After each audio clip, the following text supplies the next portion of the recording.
دوستای عزیز، اینم از والیبال بچه های سید آمتیا و چیز کجا دیگهش سیرو نمیشه. ای هم فامید توته جگریم شو مصطفی چطوری؟ جان است خنده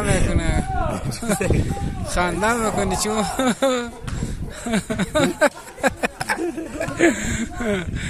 تو واقعا مغز خر نیه مغم کس نه خرکوس باید از این فامیلی یاد بگیری دیگه. تاکای فامیلی زور کاری کنیم، زور کاری تاکای کنیم دیگه. فامیلی چنگوری کار کنیم. باید انرژی یا ویدیو فیلم بگیریم بسازیم درو پخش کنیمش.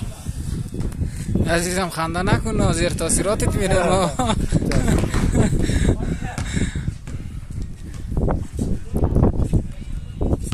کدام چیز است؟ کدام بچه است؟ باریک و سید آمتی است نه؟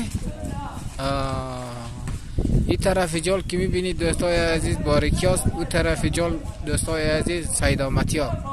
اره؟ آفرین، لایک و سابسکرایب هم یاد شما نره دوستای عزیز. زنگوله هم فشار دهید، لایک هم کنید. گفته عشقم کامنت فارسی بید، انگلیسی بلد نیم. کانال فهمید سعی که عشقم کانال دیتا در یوتیوب مشهور شوی. عشقم در یوتیوب مشهور شوی. گوشیش رو انداخت.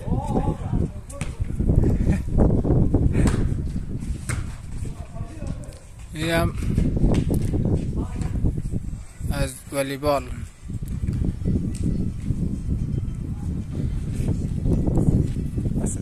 صبر که فهمیدید تا حالا کدام تیم پیشرفت کرده؟ پیشرفت باریک برد. سلامت برد. سلامت برده. سید آمتیا برده یا باریک بالا؟ سلامت برده.